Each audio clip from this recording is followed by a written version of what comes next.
Ist, oyuncuqni tuzib bo'g'lay, ozliq qilib edi. Hey, nimishqa yatavraydi? Dengizdan qattiq g'azukaga o'xshaydi. Ha, shundaqmidi? Yaxshimisizlar? Ne? Yolg'on aytishga bo'lmaydi. Buni jazman obdan tekshirish kerak. Xatolashibmi? Buningdagi sabab dengiz ostidagi yer ko'pishib berib, quruqlikning ostiga o'tadi. Natijada quruqlik siqilishga bardoshlik bermay qattiq silkindi. Buningdan tavrash hosil bo'ladi. Bu dengizdan qaraganda dengiz osti harakatlanib turdi ekanda. Dengiz ostida emas, quruqlikning harakatlanib turadi. Rostmi? Nima? Ishqinglar quruqlikning harakatlanib turganligini texi bilmaydigan o'xshamamsizlar. Men bilma. Emis qani deb beqonchi? Buningda 70 necha yil ilgari Wegener ismli bir odam quruqlik yetkildi degan mashhur ta'limotni tunji qitim o'tirib qo'ygan. Mening gapim to'g'rimi? To'g'ri. Quruqlik rosa yetkilib turandi.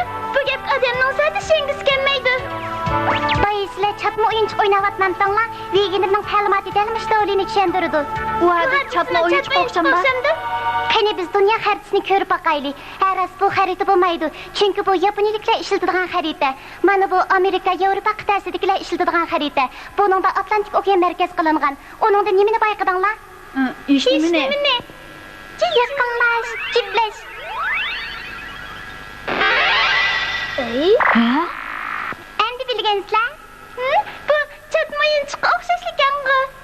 Wegener bu ishga quruqlik qadimgi zamonda bir-birisiga tutash bo'lib, keyin ayrilib ketgan bo'lsa kerak deb qaraydi. Qoltis odamga. Bu yiliqi olim Alfred Wegener. U 1880-yili Germaniyaning Berlin shahrida tug'ilgan. Uning dadasi Berlin diniy jamiyatida pop edi. Quruqlik yetkelmoqda. Bularmidi beshimda qiyib ketdi. Wegener Hamburg dashisining havarayi kasbiga o'qishga kirgandan keyin doim shar bilan osmonga chiqib, bulut qatlamidagi fizikalik hodislarni va yuqori bo'shliqning havarayini tadqiq qiladi. Voy, bularmidi. Voy, tushkedi. Men tushulay. 1906-yili 4-oyda Otto Wegenerlar shar bilan havo bo'shlig'ida 52 soat turib, dunyo bo'yicha rekord yaratdi. U yana 1906-yili Daniya tashkillagan Grenlandiyani qidirib tekshirish atritiga qatnashdi. Bu atrat Grenlandiya orolining xaritasini chizishni maqsad qilgan edi.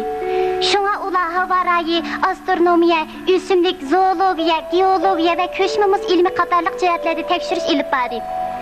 Xaritaga ilish vazifasini John Wyckoff ustiga olgan edi. Atratda yana olimlar va rassomlar bor edi. Tabiat sirini echish uchun o'tda qizg'inlik bilan muzliq makoniga kelgan bu kishilarga odamning haqiqatan oprin o'qig'isi keladi.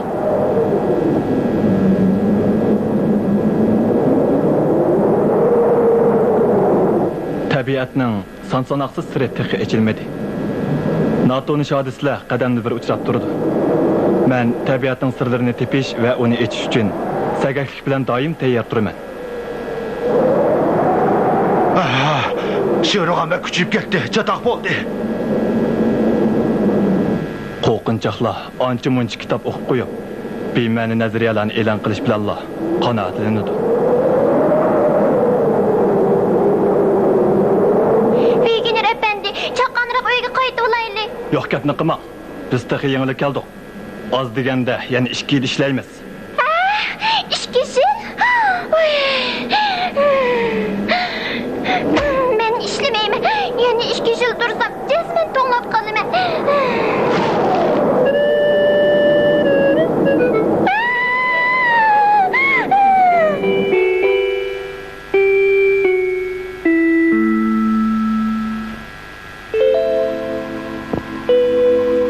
Ko'zni yumib ochqicha oradan 2 yil o'tib ketdi. Wegener mo'l tadqiqot natijalarini ilib qaytib keldi. Mana bu Kopenhagen porti. Bu yerda Wegenerni Germaniyalik dengiz okean havarayi olimi professor Kepun kutib oldi. Wegener, bu mening qizim Elsa bo'ladi. Ha?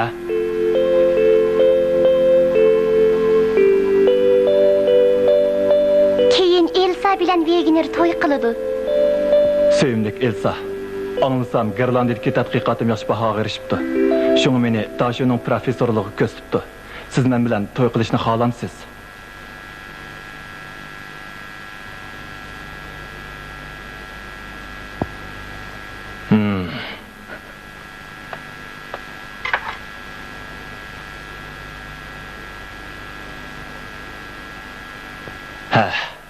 Qaraganda bu tasodif uchirish emaskanda.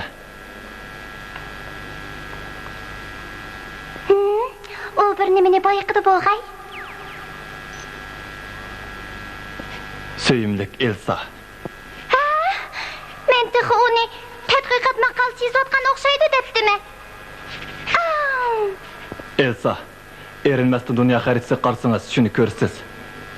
Janubiy Amerika qit'asining sharqiy dengiz qirg'og'i bilan Afrika qit'asining g'arbiy dengiz qirg'og'i bir-birisiga ajoyib jipsilishib ketgan. Burun ular tutash edi. Men sizga xaritaga o'ptara qarab beqing. Mening deganlarim to'g'rimi? Hozirdan boshlab tadqiqotimni, mush qiyosimni isbotlash qartiman. Butun zehnim bilan ishlayman. Bunda qilishga men qarshi. Nimishqa? Veganer Janubiy Amerika qit'asi bilan Afrika qit'asi qadimgi zamon tutash edi desa, nimishqa bo'lmaydi? Bu o'z kasbini tashlaganlik. O'z kasbini tashlaganlik? Shundaq. Wegener butun zehni bilan havoray ilmini tadqiq qilish kerak. Bu yerda tadqiq qiladigan yana bir muncha masalalar bor. Mana bu uning qilishiga tegishli kasb. Agar shunda qilmaydi ekan, professor bo'laman deb ham xiyol qilmasin. Bu nima deganingiz? Uning qiyosi qiziqarliqda qilgan bilan u quruq xiyolga berilganlik. Dada. Nima deydigansiz endi? Mening gapimni anglab baqsangiz-chi. Ammo Wegener quruq xiyol deb qaralgan tadqiqotni redlab e'lon qildi.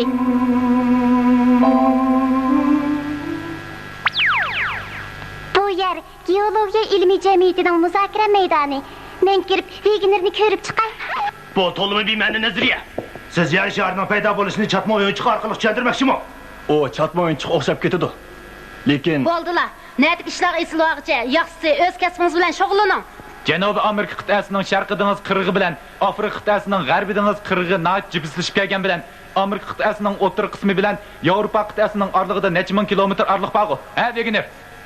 Siz o'zingizga foydali qismini o'tira qo'yib, foydasiz qismidan o'zingizni qochirdingiz. To'g'ri. Shunda, to'g'ri. Siz yo'qlagan ishlarni qilmay o'zingizning havoray ilmingizni tadqiq qiling. Siz to'liq atqashlik qilmay havoray ilmingizni tadqiq qilavering.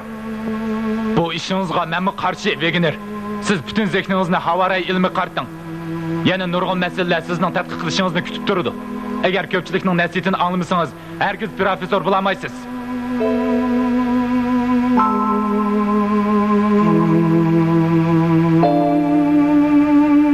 Anlasam, tadqiqot natijalarim yaxshi bahoga erishibdi. Shunga meni dashuni professorligiga ko'rsatdi. Agar shunday bo'lsa, siz men bilan to'y qilishni xohlamsiz? Men qat'iy qarshi. Men buningga qat'iy qarshi.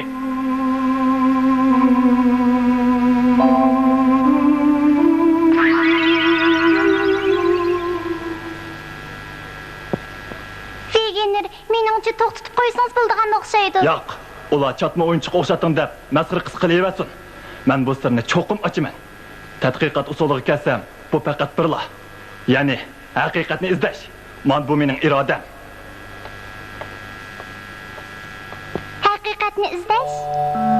Sizlarga aytsam, Wegener ana shu irodasi bo'yicha quruqliq yo'tkalmoqda nomli bir ilmiy maqola yozdi. Hozir Janubiy qutbda bir muzliqni ko'ygili bo'ladi. Buningdan 300 million yil ilgari bu muzliqning izlari ekvatorgacha so'zilib kelgan. U yer issiq tursa, u nerdan kelgan muzliq? Wegenerning qarashicha u muzliq asli ekvatorning yendagi muzliq emas. Agar quruqlikni Janubiy qutb atrofiga yig'sak, muzliqning izlari bir-birisiga tutishadi.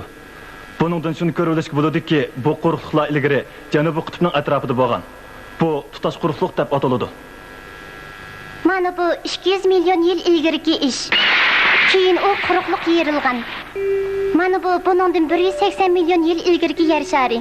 Dinozavrlar ko'paygan dastlabki mezgilda buningdan 135 million yil ilgarigi yer sharida oftob taraz noit ko'payib ketgan.